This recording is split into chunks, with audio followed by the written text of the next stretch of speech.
धरती पर सुंदर सुंदर फूल खिलाने वाला, इस धरती पर सुंदर सुंदर फूल खिलाने, तरह तरह की कठपुतली को नाच नचाने वाला, तरह तरह की कठपुतली को नाच नचाने वाला। बोलो कौन है? मेरा नाम है, मेरा श्याम है। बोलो कौन है? मेरा नाम है, मेरा श्याम है। इस धरती पर सुंदर सुंदर फूल खिलाने वाला, इस धरती पर सुंदर सुंदर फूल खिलाने वाला, तरह तरह की कठपुतली को नाच नचाने वाला, तरह तरह की कठपुतली को नाच नचाने वाला। बोलो कौन है? मेरा राम है, मेरा श्याम है। बोलो कौन है? मेरा राम है, मेरा राम है।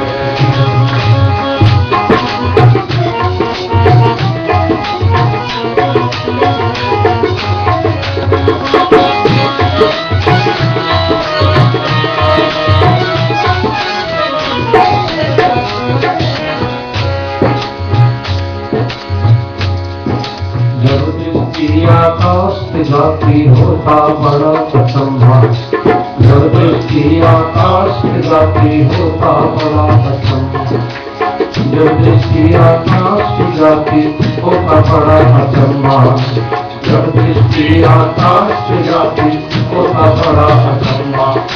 बिना सहारे खड़ा हुआ है कोई नहीं है खंभा, बिना सहारे खड़ा हुआ है कोई नहीं है खंभा। जब दृष्टि आकाश जाती होता बड़ा असंभव, जब दृष्टि आकाश जाती होता बड़ा असंभव। बिना सहारे खड़ा हुआ है कोई नहीं है खंभा, बिना सहारे खड़ा हुआ है कोई नहीं है खंभा। इसे उठाने वाला, इसे उठाने वाला, सब जगत बनाने वाला। बोलो कौन है? मेरा नाम है, मेरा श्याम है। मेरा कौन है? मेरा नाम है, मेरा नाम है।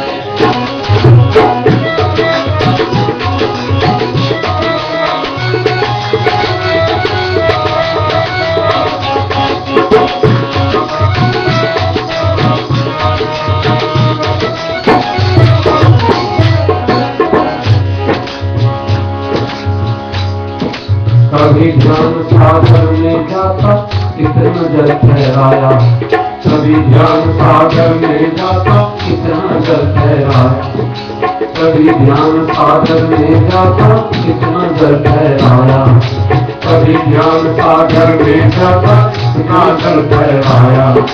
इसके ऊपर गैल बनाकर भूमंडल ठहराया, इसके ऊपर गैल बनाकर भूमंडल ठहराया।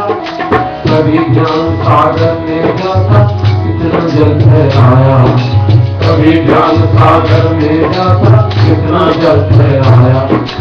इसके ऊपर गैल बनाकर भूमंडल ठहराया, इसके ऊपर गैल बनाकर भूमंडल ठहराया। इसे कराने वाला और सृष्टि रचाने वाला। बोलो कौन है? मेरा नाम है, मेरा श्याम है। मेरा नाम है, मेरा राम है, मेरा श्याम।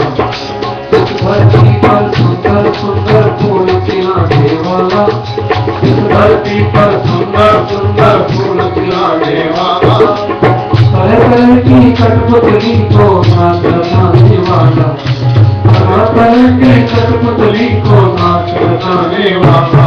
बोलो कौन है? मेरा नाम है, मेरा श्याम है। मेरा नाम है, मेरा राम है, मेरा श्याम है।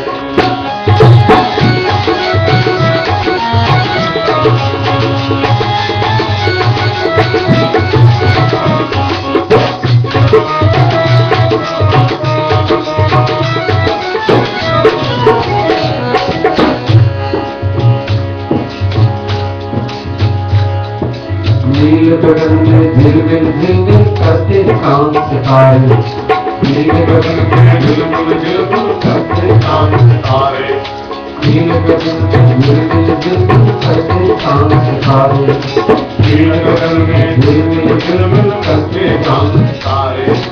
सूरज का रथ दौड़ा जाता बिना सड़क के प्यारे, सूरज का रथ दौड़ा जाता बिना सड़क के प्यारे, नील गगन में झिलमिल करते चांद सितारे, नील गगन में झिलमिल करते चांद सितारे।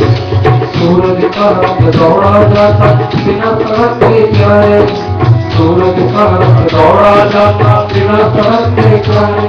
ये नियम बनाने वाला और इसे बनाने वाला मेरा कौन है, मेरा कौन है, मेरा नाम है, मेरा नाम है। इस धरती पर सुंदर सुंदर फूल खिलाने वाला, इस धरती पर सुंदर सुंदर फूल खिलाने वाला, तरह तरह की कठपुतली को नाच बजाने वाला, तरह तरह की कठपुतली को नाच बजाने वाला। बोलो कौन है, मेरा नाम है, मेरा प्यार है, बोलो कौन है, मेरा नाम है, मेरा नाम है।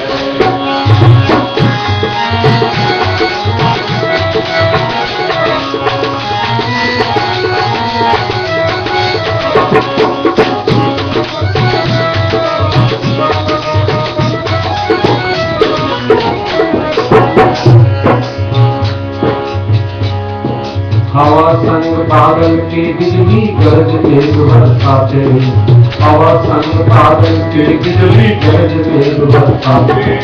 सुंदर सुंदर फूलों में ये रंग कहाँ से आते, सुंदर सुंदर फूलों में ये रंग कहाँ से आते। हवा संग बादल के बिजली गरज तेज बरसाते, हवा संग बादल के बिजली गरज तेज बरसाते।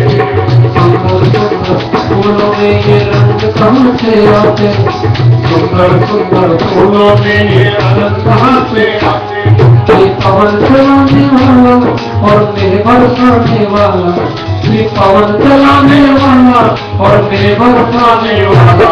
कौन है, मेरा नाम है, मेरा नाम है, बोलो कौन है, मेरा नाम है, मेरा नाम है। इस धरती पर सुंदर सुंदर फूल खिलाने वाला, इस धरती पर सुंदर सुंदर फूल खिलाने वाला, और तरह तरह की कठपुतली को नाच बजाने वाला। बोलो कौन है, मेरा नाम है, मेरा नाम है, बोलो कौन है, मेरा नाम है, मेरा नाम है।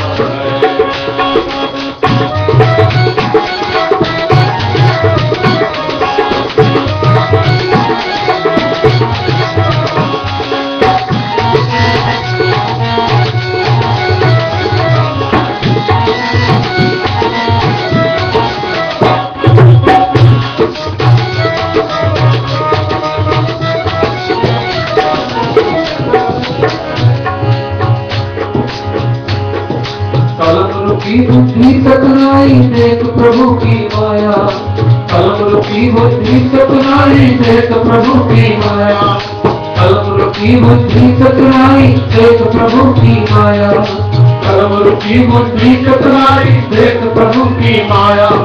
सृष्टि बनाकर ब्रह्मा मोले ब्रह्म समाया, सृष्टि बनाकर ब्रह्मा मोले ब्रह्म समाया, सृष्टि बनाकर ब्रह्मा मोले ब्रह्म समाया, सृष्टि बनाकर ब्रह्मा मोले ब्रह्म समाया। कभी हंसाने वाला और कभी रुलाने वाला, कभी हंसाने वाला और कभी रुलाने वाला। बोलो कौन है, मेरा नाम है, मेरा नाम है, बोलो कौन है, मेरा नाम है, मेरा नाम है। सुंदर सुंदर सुंदर फूल खिलाने वाला, इस धरती सुंदर सुंदर गाने वाला, तरह तरह की कठपुतली को नाच गाने वाला, तरह तरह की कठपुतली को नाच गाने वाला। मेरा नाम है, मेरा नाम है, बोलो कौन है, मेरा नाम है, मेरा नाम है, बोलो कौन है, मेरा नाम है, मेरा नाम है। कृष्ण भगवान की जय। तो ये जो संसार बड़ा रंग रंगीला हमें दिखाई पड़ता है, इससे हम लोगों को अनुमान होता है कि जरूर किसी का बढ़िया बंगला देखते हैं, किसी की बढ़िया सुंदर कोई संसार की चीज देखते हैं तो हमको लगता है कितना सुंदर बनाया है। लेकिन जब इस संसार को हम देखने लग जाते हैं तो हमें पता चलता है कि जरूर इसका बनाने वाला कोई परमात्मा जरूर कोई विचित्र है और होगा, ऐसा हमें सोचना पड़ता है। मैं आपको कुछ कथा सुना रहा था भागवत के माध्यम से, और उसमें हमने द्रौपदी की चर्चा की। आप द्रौपदी को जानते हैं, पांचों पांडवों को, और द्रौपदी को कौन नहीं जानता। और द्रौपदी को अभी आपने रक्षाबंधन का त्योहार मनाया है, तो हमारे महात्मा ये बताते हैं कि जो राखी का त्योहार है उसके पीछे बड़ी सुंदर कथा ये भी है कि द्रौपदी ने भगवान श्री कृष्ण की उंगली में चोट लग गई थी, तो अपनी साड़ी, रेशम की कीमती साड़ी फाड़कर और भगवान की उंगली पर पट्टी बांधी थी। द्रौपदी ने कितनी साड़ी पहनी होंगी जीवन में, कितनी साड़ी पहनकर गंदी की होंगी, फाड़ दी होंगी, लेकिन वो एक साड़ी का छोटा सा टुकड़ा उसकी इंपॉर्टेंट कितनी हो गई। भगवान द्रौपदी के अधीन हो गए और भगवान द्रौपदी के ऋणी हो गए, भगवान द्रौपदी के कर्जदार हो गए। जब हम किसी के लिए कुछ कर देते हैं, संसार में देख लो, संसार में किसी के लिए हम कुछ करते हैं तो वो व्यक्ति हमारे लिए करने को तैयार हो जाता है। आप भगवान के मंदिर में आए, भगवान की जन्माष्टमी मनाएं, तो भगवान क्यों ना आपको खुशी देने के लिए तैयार हो जाएंगे। हम भगवान की खुशी मना रहे हैं तो भगवान हमारे लिए हर खुशी लौटाने को तैयार हो जाएंगे। द्रौपदी ने छोटा सा वस्त्र, पट्टी भगवान के अंगूठे पर, उंगली पर बांध दी थी, लेकिन भगवान ने याद रखा। आप देखो जो संसार के हम लोग तो ऐसे लोग होते हैं, कई लोग कि क्या होता है, किसी ने कुछ दिया होता है तो उसको हम भूल जाते हैं, और हम किसी को कुछ देते हैं वो हमें याद रहता है। ज्यादा लोग ऐसे होते हैं, आप लोगों में कोई ऐसे नहीं है, आप बहुत अच्छे हैं। किसी को किसी का लेके नहीं भूलना चाहिए। अगर किसी ने हमारी हेल्प की है उसको भूलना अच्छे मनुष्य का कर्तव्य नहीं होता। और भगवान भला भूल जाएंगे? भगवान तो कभी नहीं भूलते। आप एक दिन मंदिर में आते हो, भगवान याद रखते, ये हमारे मंदिर में आया, इसने हमारी जन्माष्टमी की कथा सुनी, इसने हमारी पूजा की, इसने हमारा ध्यान किया, भजन किया, हमारा कीर्तन गाया। भगवान को पता है। द्रौपदी ने छोटी सी पट्टी बांधी थी, अब जरूरत पड़ गई, पांचों पांडवों की बुद्धि बिगड़ गई। बताओ, दुर्योधन युधिष्ठिर जैसा धर्मात्मा पुरुष और जुए में घरवाली को हार गया, बताओ। और वो दुशासन ने उसको सभा के बीच में और उसकी साड़ी खींचने लगा। द्रौपदी स्त्रियों के लिए ऐसा अपमान भगवान को अच्छा नहीं लगा। भगवान को बात याद आ गई, ये वो मेरी भक्त है द्रौपदी, जिसने मेरे अंगूठे में चोट लगी थी, तो उस दिन मेरी कोई पत्नी नहीं थी, कोई राधा रानी नहीं थी, कोई रुक्मिणी नहीं थी। और उस समय द्रौपदी ने झट से, हम कहीं रास्ते में होते हैं, भगवान ऐसा किसी के साथ ना करे, कभी कोई कष्ट हो जाए तो जो सामने खड़े होते हैं, अगर भले मानुष होते हैं, वो दौड़ के आते हैं और हमारी रक्षा करते हैं। यही तो होता है ना। ये मानवता है, मनुष्य का कर्तव्य होता है। कोई दुख में संकट में आवे तो उसके काम आना चाहिए। तो भगवान उनकी रक्षा, भगवान उनके लिए, ऐसे लोगों के लिए भगवान खड़े हो जाते हैं जो दूसरों की रक्षा करते हैं। तो द्रौपदी ने भगवान के उंगली पर जो पट्टी बांधी थी, भगवान को याद था, और भगवान ने द्रौपदी के लिए, भगवान ने देखा कि ये दुशासन साड़ी खींच रहा है, दुर्योधन हंस रहा है, और हंसने वाले बड़े बड़े वहां लोग हैं, और पांचों पांडवों का सिर नीचे को झुका हुआ है, और भीष्म पितामह की ओर देखा द्रौपदी ने। भीष्म पितामह भी चुप हो गए, इतने बड़े महात्मा। आखिर द्रौपदी ने फिर सोचा मैं क्या करूं, ये मेरे 5 पति मेरी इज्जत नहीं, मेरी रक्षा नहीं कर सकते, भीष्म पितामह इतने बड़े महात्मा ये मेरी रक्षा नहीं कर सकते, फिर क्या करने लगे।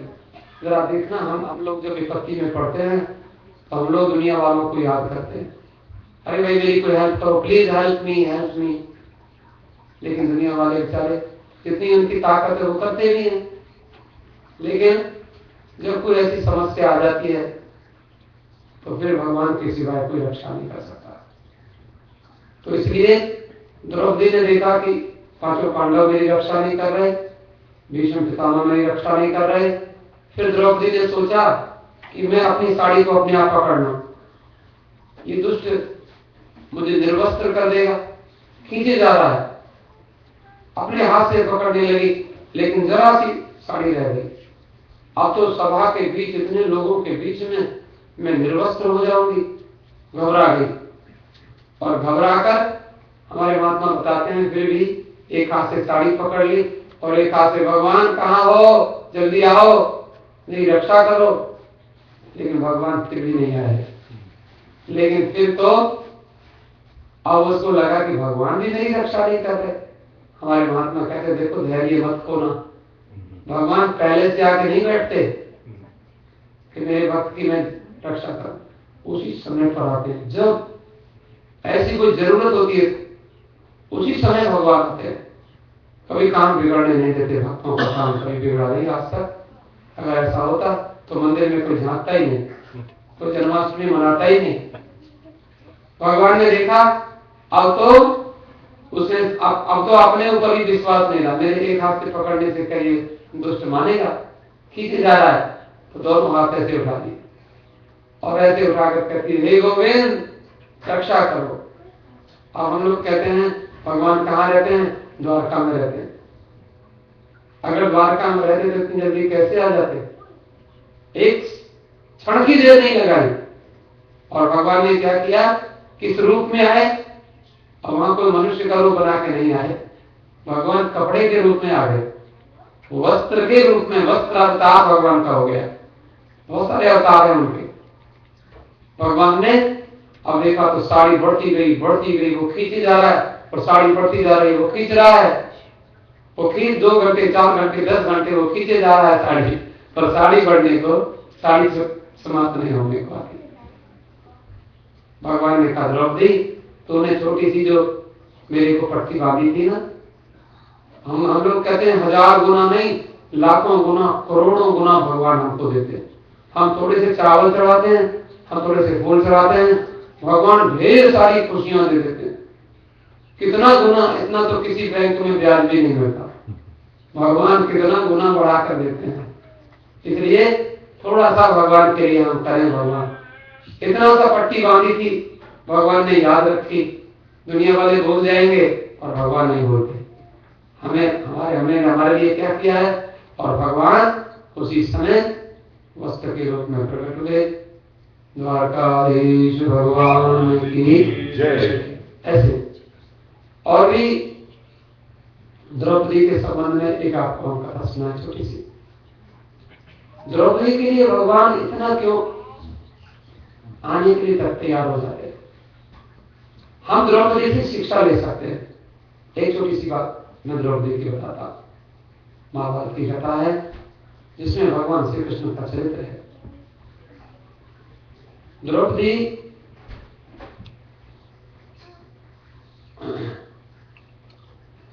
के 5 बेटे थे और उसमें अश्वत्थामा गुरु द्रोणाचार्य का बेटा है और वो दुर्योधन की ओर से पांडवों से लड़ रहा है महाभारत के युद्ध में। दुर्योधन भीमसेन ने दुर्योधन की और भीमसेन की लड़ाई हुई तो भीमसेन ने उसकी जो जंघाएं हैं वो तोड़ दी दुर्योधन की। अब दुर्योधन चल नहीं सकता, एक तालाब में छिप कर बैठ गया। लेकिन उसके मन में बड़ा कष्ट है। दुर्योधन सोच रहा है मैं इन 5 पांडवों को क्यों नहीं मार सका। उसमें तो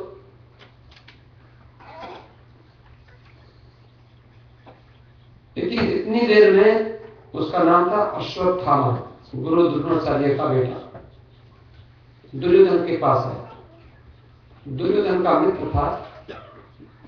दुर्योधन है धृतराष्ट्र का बेटा, पांडवों का भाई लगता है लेकिन चचेरा भाई है। आया अश्वत्थामा दुर्योधन से बोला मित्र एक बहुत शुभ समाचार लेके आया हूं। बोले क्या? तुम 5 पांडवों को मारना चाहते हो? बोले हाँ।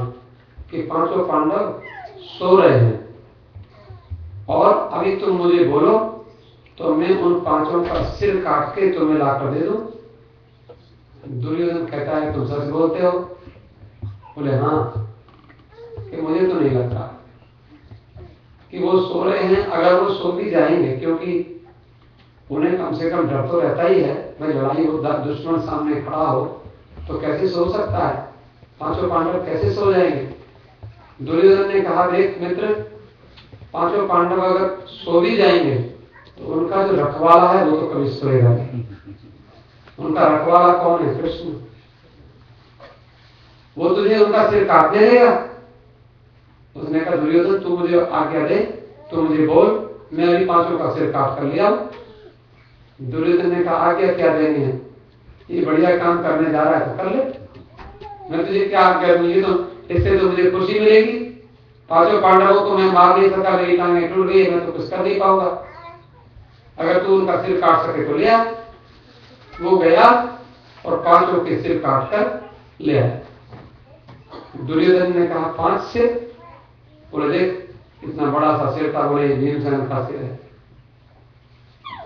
और दूसरा सिर बोले अर्जुन का लगता है, ये नकुल का है, ये सहदेव का है। उसने सिर को ऐसे दबाया दुर्योधन ने, और जैसे कच्चा नारियल टूट जाता है ऐसे 4 के 4 सिर ऐसे टूट गए। 5वां सिर बोले ये नहीं टूटेगा, ये भीमसेन का है। उसको ऐसे किया, बड़ा सा सिर था वो भी टूट गया। दुर्योधन कहता है लगता है तू बच्चों के सिर काट कर लिया है, पांडवों के सिर नहीं थे। पांडव लोग वहां, अब देखो ध्यान देने की बात है, भगवान कैसे रक्षा करते हैं। 5 पांडव सो रहे थे और भगवान को मालूम था कि दुर्योधन कोई ना कोई दुष्टता करेगा। भगवान ने पांडवों को प्रेरणा दी उनके हृदय में। कई बार हम लोग होता है, हम लोगों को जाना होता है और हम जाने का प्रोग्राम कैंसिल कर देते हैं और पता चलता है कि वहां कोई गड़बड़ होने वाली है और हम उस बच जाते हैं। ये भगवान रक्षा करते हैं। भगवान कई बार हमें बचाते हैं। 5 पांडव उन बिस्तरों पर 5 पांडव ही सो रहे थे, लेकिन भगवान ने उनको जगह दी, उठो तुम सो रहे हो। अब वो भगवान उनको एक मीटिंग करनी है, आओ इधर बैठते हैं। 5 को उठाकर ले गए और उन 5 बिस्तरों के ऊपर द्रौपदी के 5 बेटे सो गए। बेटे भी लंबे लंबे, देखने में तो ऐसे लगते थे, लेकिन ये तो बच्चे ही, वो बच्चे थे, लंबे चौड़े तो थे और छोटे छोटे बच्चे। और उनका सिर काट करके अश्वत्थामा ले गया। द्रौपदी ने जैसी बिस्तरों को देखा तो 5 बच्चे मरे हुए पड़े, उनका सिर नहीं है।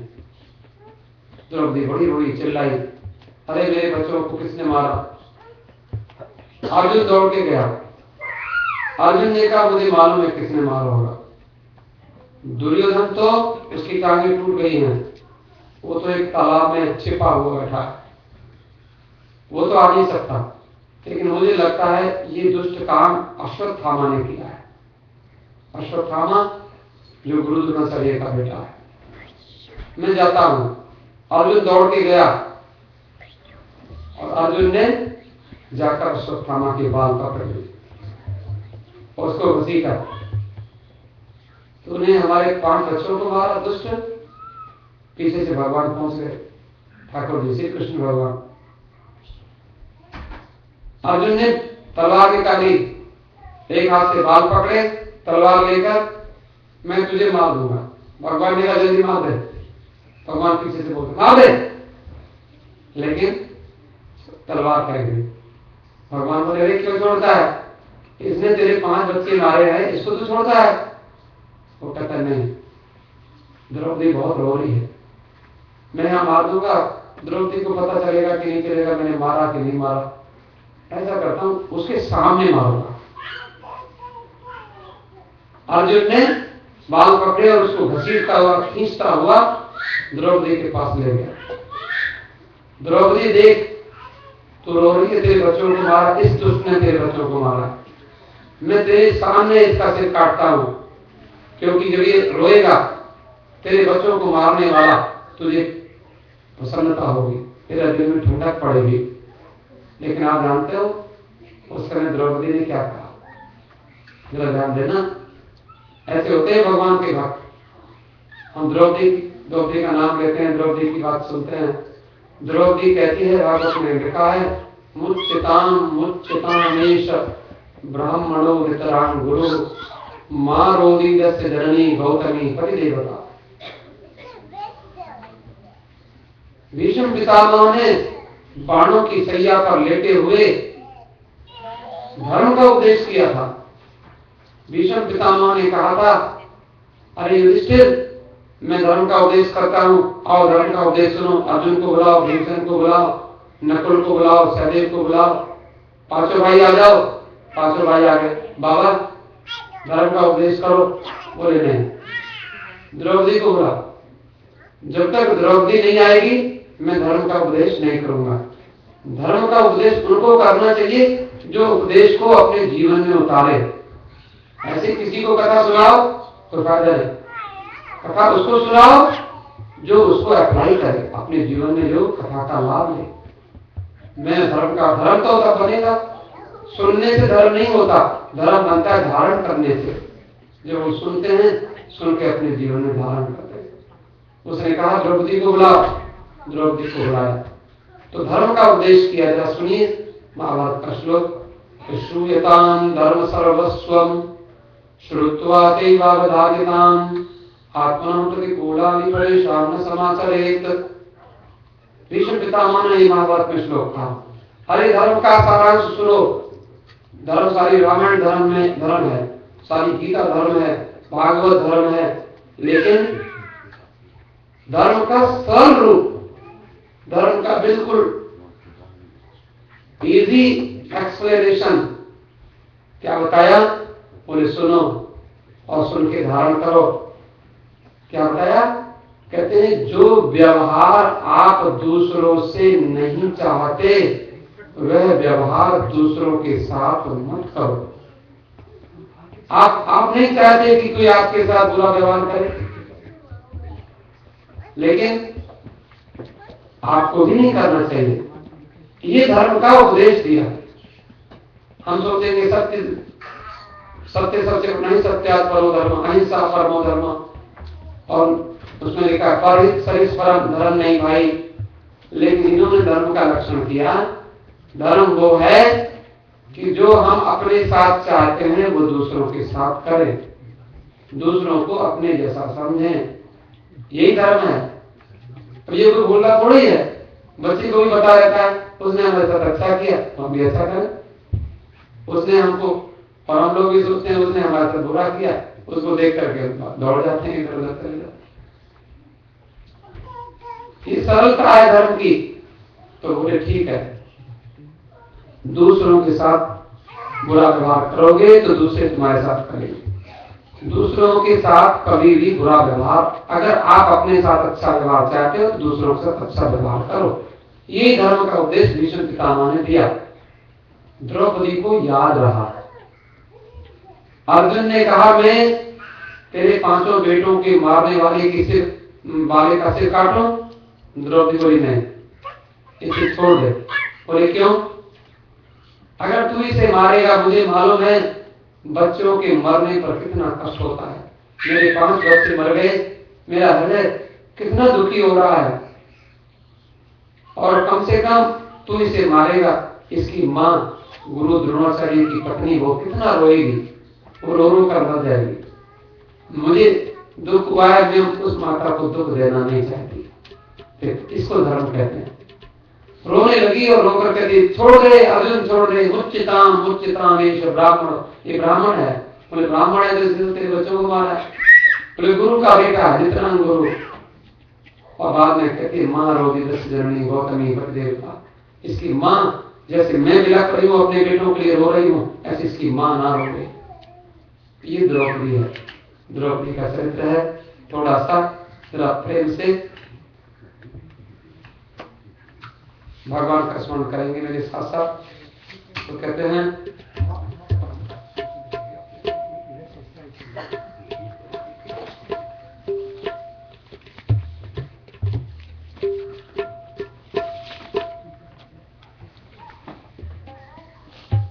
एक वक्त का दृष्टिकोण देखिए।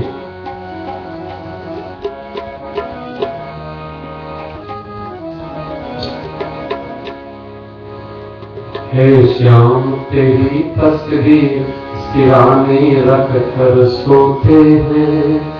हे श्याम तेरी तस्वीर सिराने रख कर सोते हैं। श्याम तेरी तस्वीर सिराने रख कर सोते हैं। हे श्याम तेरी तस्वीर सिराने रख कर सोते हैं। यही सोच कर अपने दोनों दिल भिगोते हैं। यही सोच कर अपने दोनों दिल भिगोते हैं। हे श्याम तेरी तस्वीर सिराने रख कर सोते हैं। हे श्याम तेरी तस्वीर सिराने रख कर सोते हैं। यही सोच कर अपने दोनों दिल भिगोते हैं। हम यही सोच कर अपने दोनों दिल भिगोते हैं। कभी तो तस्वीर से निकलोगे, कभी तो मेरे श्याम निकलोगे। कभी तो तस्वीर से निकलोगे, कभी तो मेरे श्याम निकलोगे। कभी तो तस्वीर से निकलोगे, कभी तो मेरे श्याम निकलोगे। कभी तो तस्वीर से निकलोगे, कभी तो मेरे श्याम निकलोगे।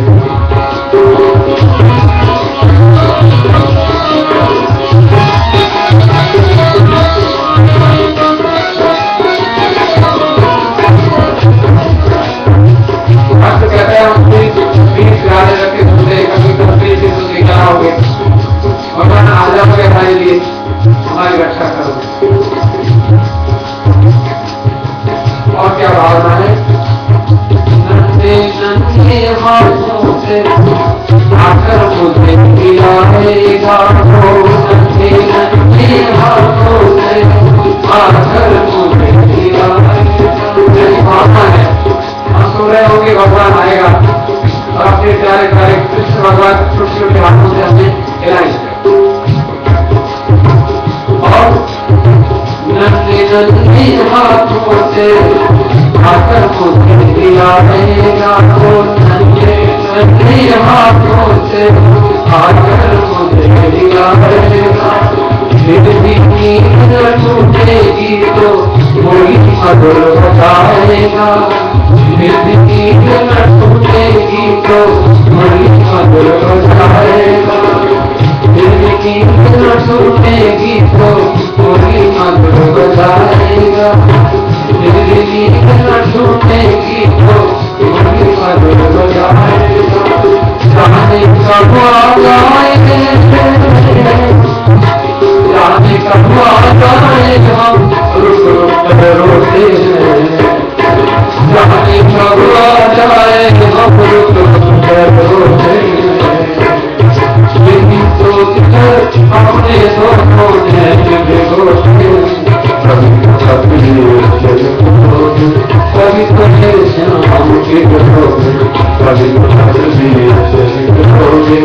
कभी तो मेरे नाम ठीक होगे तो शाम तेरी अपनी दीवाने सब पर सोते हैं शाम तेरी अपनी दीवाने सब पर सोते हैं यही सोच कर अपनी होठों में जब होते हैं कभी तो बदली तेरी करोगे कभी तो शाम की करोगे कभी तो बदली तेरी करोगे कभी तो शाम की करोगे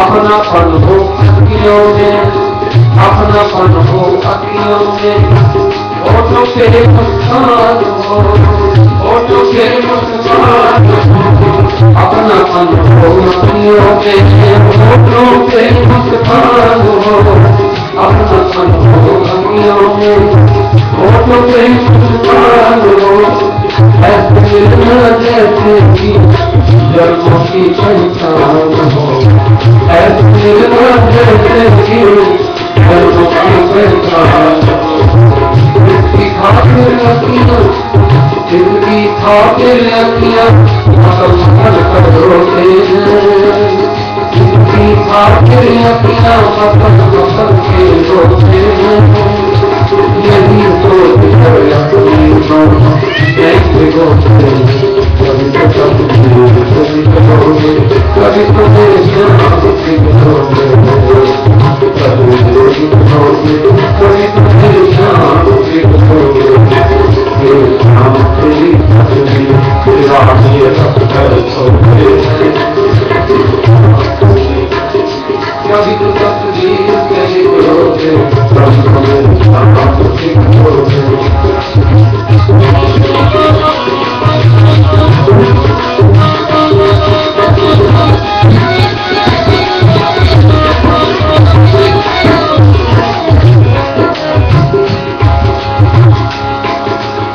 कभी कभी घबराए क्या हम उसके लिए बुझाए कभी कभी घबराए क्या हम उसके लिए बुझाए प्यार है तुमको भी उतना प्यार है तुमको प्यार है उतना प्यार यही सोच कर करवट बदल बदल कर रोते हैं यही सोच कर करवट बदल बदल कर रोते हैं यही सोच कर अपने रोते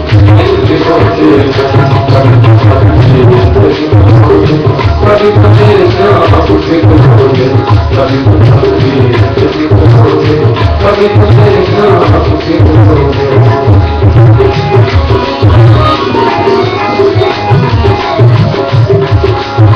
जाने कब आ जाए हम आगे छोड़े तुम्हारे जाने कब आ जाए हम मकान छोड़े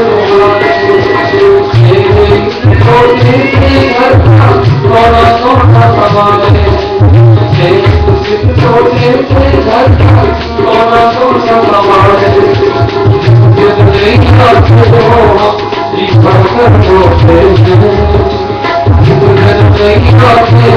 हम जी घर घर छोटे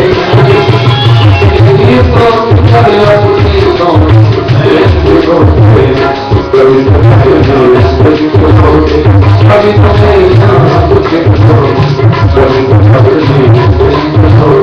कभी तो मेरे नाम से करोगे तेरी पत्नी रानी घर सोते रानी घर सोते यही सोच कर अपने कभी तो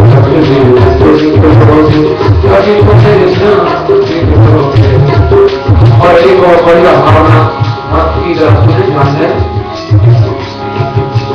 एक दिन ऐसी नींद खुले जब से हसी ना हो एक दिन दुख में जब तेरा दीदार हो, हलवाई क्यों हो जाए हथियाई बेकार हो, हलवाई क्यों हो जाए हथियाई बेकार हो। बस उस दिन की खातिर बस उस दिन की खातिर दिन भर होते, बस उस दिन की खातिर ही हम दिन भर होते।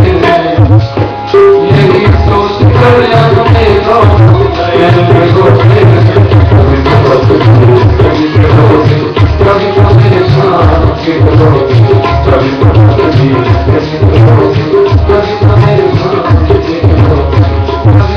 शाम के होते।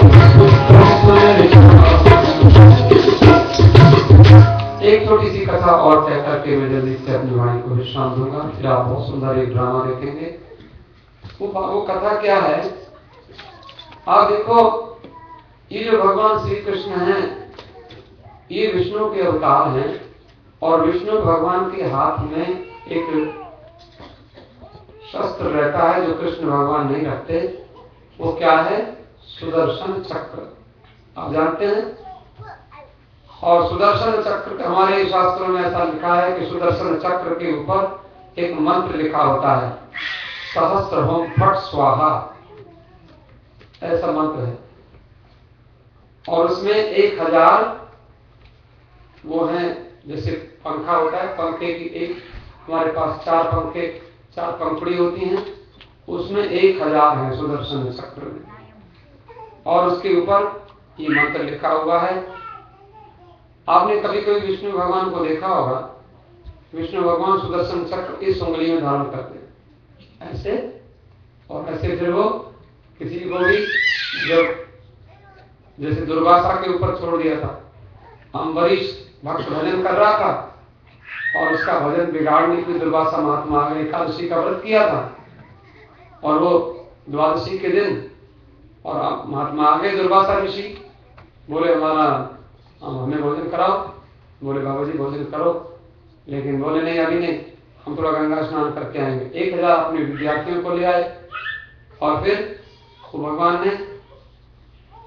भगवान एकादशी का व्रत होता है, द्वादशी में जो व्रत करते हैं, द्वादशी में कुछ न कुछ भगवान को ब्राह्मणों को खिलाकर अपने भी भोजन करना होता है। अगर द्वादशी तिथि निकल जाती है और पालना करनी पड़ती है, वो कुछ ना कुछ खाना, व्रत तोड़ना पड़ता है और नहीं तो व्रत बिगड़ जाता है। लेकिन वो दुर्वासा चले गए और वो व्रत बिगाड़ने के लिए वहां से आए नहीं। अम्बरीश ने सोचा कि महात्मा नहीं आए, अब मैं उनको खिलाए बिना भोजन कैसे करूं? तो तुलसी जी का पत्ता लेकर और उन्होंने वो पत्ता लिया और जल पी लिया, पारना हो गई। निर्जल व्रत किया था, व्रत समाप्त हो गया और वहां दुर्वासा को मालूम पड़ गया। दुर्वासा ने कहा तूने हमको बिना खिलाए खा लिया? बोले महाराज मैंने तो कुछ नहीं खाया, तुलसी का पत्ता खाया, जल पिया, क्योंकि मेरा व्रत खराब हो जाता, एकादशी तो द्वादशी तो बीत जाती और फिर तो मेरा व्रत पूरा नहीं होता। दुर्वासा ने कहा हम तुम्हें श्राप देंगे। दुर्वासा ने अपनी एक जटा उखाड़ी और उसमें से एक राक्षसी पैदा करी और फट ऐसे मंत्र बोला, वो राक्षसी अम्बरीश को मारने को दौड़ी। हाँ, उसी समय अम्बरीश भगवान का भक्त था, उसने भगवान का ध्यान किया, भगवान ने सुदर्शन चक्र छोड़ दिया और सुदर्शन चक्र को किया जब दुर्वासा ने चक्र सुदर्शन छोड़ा। और सुदर्शन चक्र को दुर्वासा इतने बड़े ऋषि थे, मुनि थे, महात्मा थे, सुदर्शन चक्र भागा थे, ब्रह्मा के लोक में गए, सुदर्शन चक्र पीछे पीछे, शंकर के लोक में गए, सुदर्शन चक्र पीछे पीछे और ऐसे मार डालेगा। वो अब क्या करे? विष्णु भगवान के लोक में गए, विष्णु भगवान ने कहा रक्षा नहीं कर सकते, तुमने भक्त का निरादर किया। जब साल भर तक दुर्वासा ऋषि घूमते रहे, भटकते रहे और बाद में सुदर्शन चक्र ने आकर वहां पर अम्बरीश के पास भगवान ने कहा अम्बरीश से जाके क्षमा मांगो जिसका तुम व्रत बिगाड़ने के लिए गए। देखो भगवान का व्रत करते हैं जो लोग, भगवान की पूजा करते हैं, भगवान सुदर्शन चक्र लेकर तैयार रहते हैं। तो व्रत में भंग करेगा चाहे कितना ही बड़ा महात्मा क्यों ना हो, उसके ऊपर अपना सुदर्शन चक्र छोड़ते हैं। बाद में फिर जब उसने इतने बड़े ऋषि दुर्वासा ने हाथ जोड़े और सुदर्शन अम्बरीश भक्त के पैर छूने को जब गए तो अम्बरीश ने कहा महाराज ऐसा ना करो। फिर अम्बरीश ने सुदर्शन चक्र से हाथ जोड़कर प्रार्थना की, हमारे गुरुदेव को क्षमा करो, इनकी रक्षा करो। सुदर्शन चक्र शांत हो गया। ये कथा वो तो जब भगवान को सुदर्शन चक्र चलाना होता है तो इस उंगली में रखते हैं, और जब चलाना नहीं होता तो इन दोनों उंगलियों में रखते हैं। आप कभी कभी देखना भगवान दोनों उंगली में रख के बैठे तो इसका मतलब चलाएंगे नहीं, और एक उंगली में सुदर्शन चक्र है तो चलाएंगे, ये होता है। तो भगवान एक उंगली तर्जनी उंगली में, इस उंगली में, और इन दोनों उंगली में। तो सुदर्शन चक्र के अधिष्ठाता देवता नृसिंह भगवान है, और जो हमारे भगवान श्री राम जी के जो भाई है ना भरत जी, वो सुदर्शन चक्र के अवतार माने जाते हैं, ऐसा। अब देखो, और ये है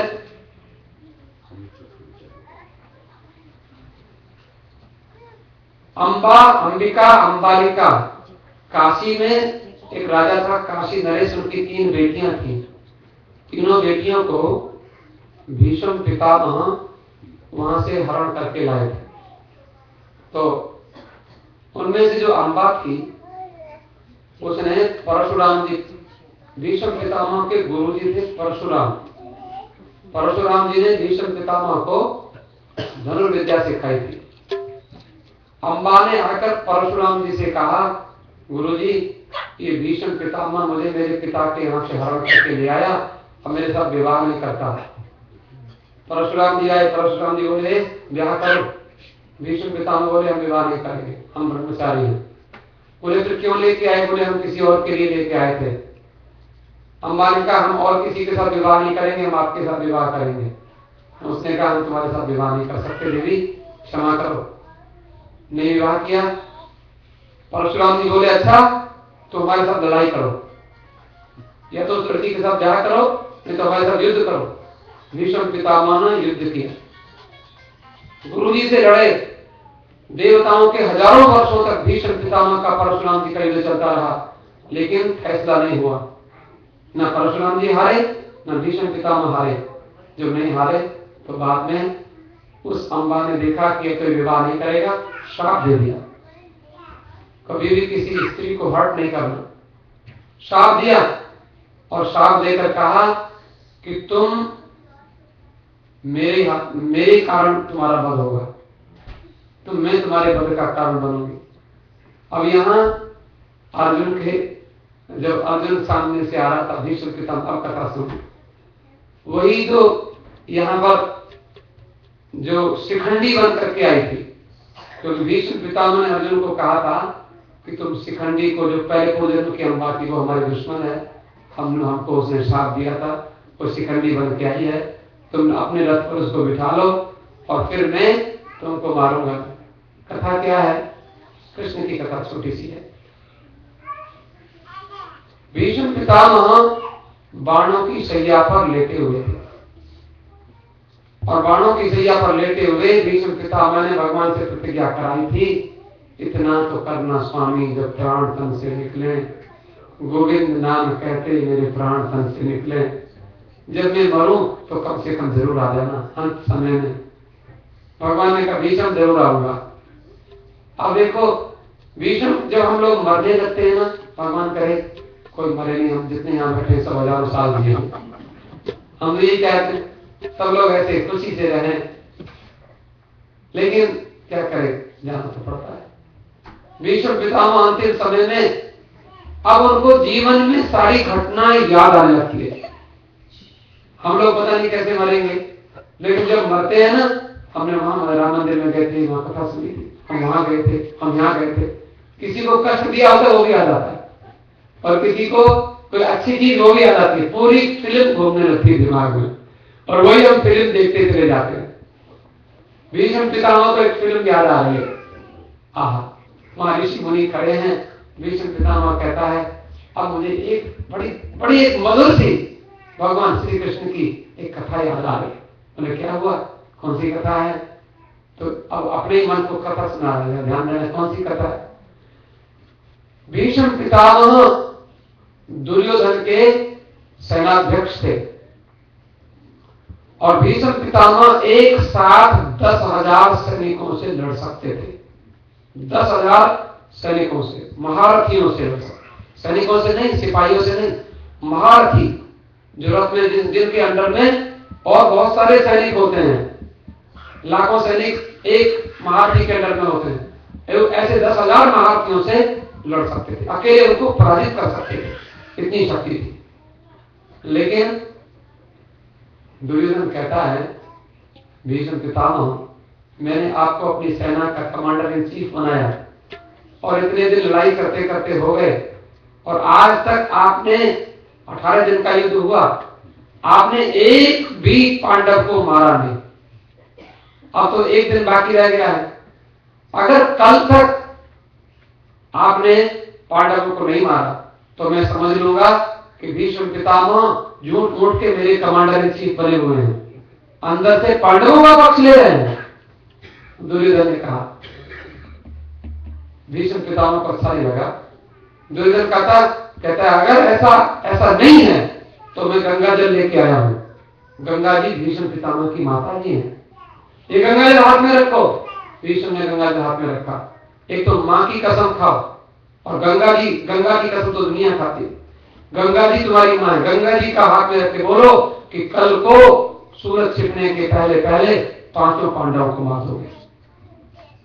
भीष्म पितामह ने अब जब मालिक कह रहा है तो अब उसका तो हम तो कमांडर है, बोले हाँ मार देंगे। प्रतिज्ञा हो गई, बोले हो गई। अगर नहीं मार देंगे तो हम मार देंगे। बोले चलो इतना तो कम से कम होगा, या तो 5 को मारेंगे, 5 पांडवों को, नहीं तो आप मर जाएंगे। बोले बिल्कुल, प्रतिज्ञा हमारी होगी। अब भीष्म ने एक बार जीवन में प्रतिज्ञा की थी हम विवाह नहीं करेंगे, तो विवाह किया है। भीष्म की प्रतिज्ञा उसी की, जो कोई ऐसी प्रतिज्ञा करता है उसको भीष्म जी, तो भीष्म जी हैं। भीष्म जिसने कह लिया, जो कह दिया पत्थर की लकीर। अब दुर्योधन को बड़ी खुशी हुई। दुर्योधन ने सबको दावत खिलाई, बोले खुशी मनाओ, कल को 5 पांडव मर जाएंगे, क्योंकि भीष्म ने बोला है, और भीष्म जो बोलता है झूठ नहीं बोलता। आखिर कल का दिन आया, कल का दिन आएगा अभी भी। और ये बात कृष्ण भगवान ने सुन ली, और कृष्ण को सुनना कहता हूं कोई रसी पता चल जाती। कृष्ण भगवान द्रौपदी के पास गए, द्रौपदी क्या हाल है? बोले ठीक है। क्या खा रही हो? कैसी मौज में रह रही हो? सो रही हो? बोले हाँ महाराज, आप मेरी रक्षा के। बोले रक्षा कैसे नहीं होता है, रक्षा में तुमको भी कुछ हेल्प करनी पड़ेगी। कृष्ण भगवान बोले मैं अकेला तेरी रक्षा करता रहूं? बोले हाँ, फिर मुझे महाराज मुझे क्या करना होगा? बोले तुझे क्या करना होगा? देख सवेरे को तुझे पता है भीष्म ने प्रतिज्ञा की है कल तेरे 5 पतियों को भीष्म मार डालेगा। बोले फिर मुझे क्या करना है? बोले तुझे कुछ नहीं करना है, तुझे सवेरे सवेरे ठीक 4 बजे दुर्योधन की पत्नी भानुमति उसका नाम है, वो भीष्म पितामह के पास आशीर्वाद लेने जाएगी, और तू सवेरे 3 बजे मेरे साथ चलना। 1 घंटे पहले हम लोग पहुंच जाएंगे। वो समाधि से उठेंगे, 2 बजे समाधि से उठते हैं, वो नहा धोकर बैठेंगे ध्यान में, और 3 बजे हम पहुंच जाएंगे, तू मेरे साथ चलना। बोले ठीक है महाराज, मैं अर्जुन को बता देती हूँ। बोले खबरदार अर्जुन को मत बताना। बोले अर्जुन को नहीं बताऊंगी, बिस्तर मेरा खाली होगा तो मैं चल दूंगी आपके साथ। बोले उसकी चिंता ना करो, बिस्तर खाली नहीं होगा। बोले बिस्तर खाली नहीं होगा तो वहां बिस्तर पर कौन सोएगा? बोले द्रौपदी बन के हम सोएंगे। भगवान ने कहा हम द्रौपदी बन के सोएंगे। कृष्ण भगवान के द्रौपदी कहती आप द्रौपदी बन के सोएंगे तो मेरे साथ कौन चलेगा? भगवान कहते हैं हम इतने सारे बन जाते हैं, इतने जीवों का रूप धारण कर लेते हैं, क्या 2 नहीं बन सकते? अरे एक रूप से द्रौपदी बन के तेरे बिस्तर पर सोएंगे, और एक रूप से तुझे अपने साथ भीष्म पितामह के पास ले चलेंगे। द्रौपदी बोली कि महाराज जैसी मैं आपकी लीला आपके जाने, मैं तो कुछ समझ नहीं पाती हूँ, चलो आप जैसे कहो मैं आपके साथ चलने को तैयार। तो भगवान ने 3 बजे ही द्रौपदी के बाहर दरवाजे पर, द्रौपदी समझ गई, 3 बजे ऊपर से आई। अर्जुन को नहीं बताना। बोले हाँ कोई बात नहीं, बिस्तर खाली नहीं मिलेगा, मैं जा रहा हूँ उसके पास सोऊंगा, और चल इधर बैठ मेरे साथ चल। और गए।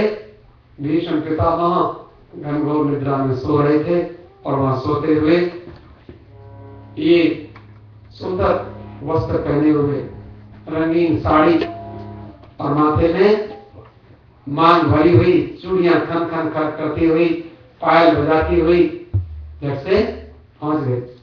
और पहुंच के जाते ही इसने और भीष्म पितामह को घूंघट किए हुए थी और वो समाधि से उठे थे और जाके बाल अभी नहा धो के गई थी, बाल थोड़े गीले थे और जाकर मस्तक झुका दिया।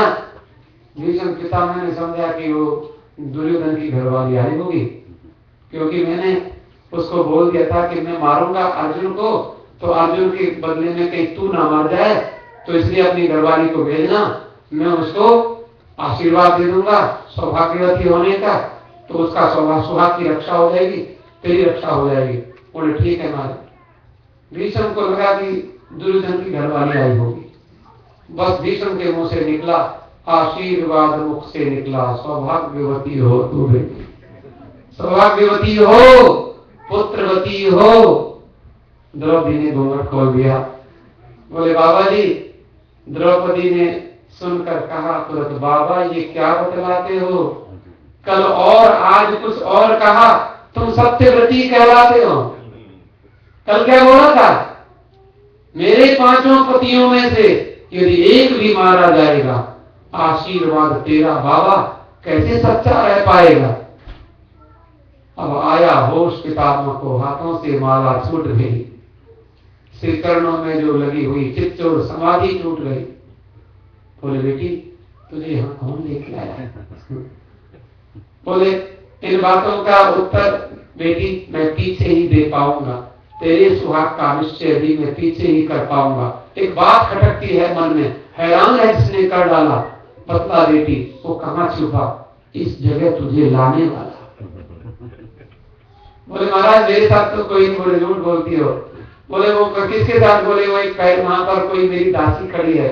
और वहां भीष्म पितामह दौड़ कर गए, उठकर देखा जो बाबा ने जोड़ी का दृश्य निराला था, पीताम्बर का घूंघट ढाले वो खड़ा बांसुरी वाला था। चरणों में जाकर लिपट गए, छलिया चलने को आया है, भक्तों की रक्षा करने के दासी का वेश बनाया है।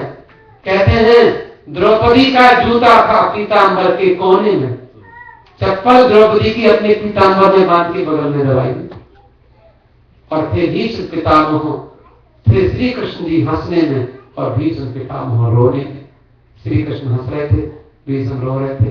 भीष्म ने वही बात कही, कोई बात नहीं, अब ऐसा करना, अर्जुन को बोल देना, उस शिखंडी को बिठा लेगा, मैं उसको नहीं मारूंगा और मुझे मार डालेगा। लेकिन इतना तो करना स्वामी, जो प्राण तन से निकले वो हम बाद में सुनाएंगे। अब थोड़ा सा ड्रामा देखेंगे। धन्यवाद। श्री कृष्ण भगवान की। अच्छा मैंने सोचा कि तैयार हो गया। इतना तो करना स्वामी, जब प्राण तन से निकले, इतना करना स्वामी, जब प्राण तन से निकले, गोविंद नाम लेकर मेरे प्राण तन से निकले, गोविंद नाम लेकर मेरे प्राण तन से निकले,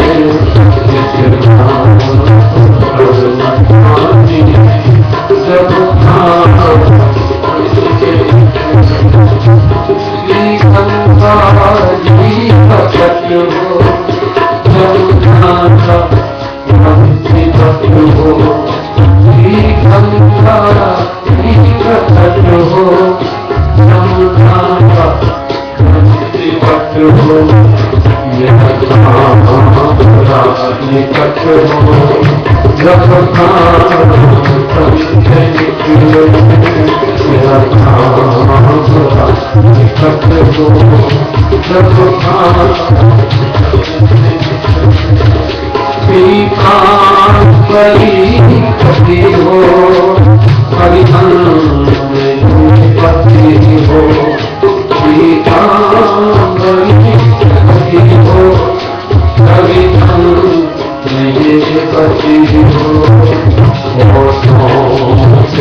हंसी को जब हमसे निकले कितना तो कर हाथी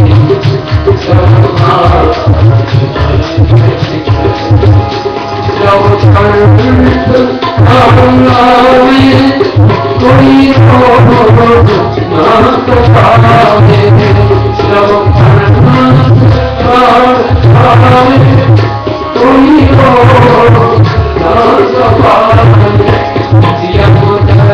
दर्शन दिखाए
Krishna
हाँ हाँ दो हाँ, बार हाँ, नहीं। तो प्रिय श्रोतागण,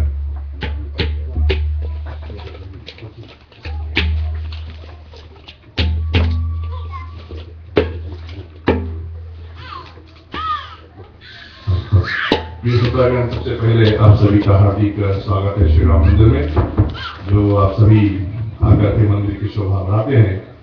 जैसे अभी स्वामी जी ने कहा, एक छोटी सी ड्रामा यहाँ पर हम प्रस्तुत करने जा रहे हैं, और इस ड्रामे को प्रस्तुत करने वाले हैं श्री कृष्ण राम लीला ग्रुप, और इसमें हमारे कुछ कलाकार भाग लेंगे, और इसका जो मुख्य व्यक्ति है श्रीमान पंडित भास्कर जी। तो थोड़ी देर के लिए ड्रामा होगी, लगभग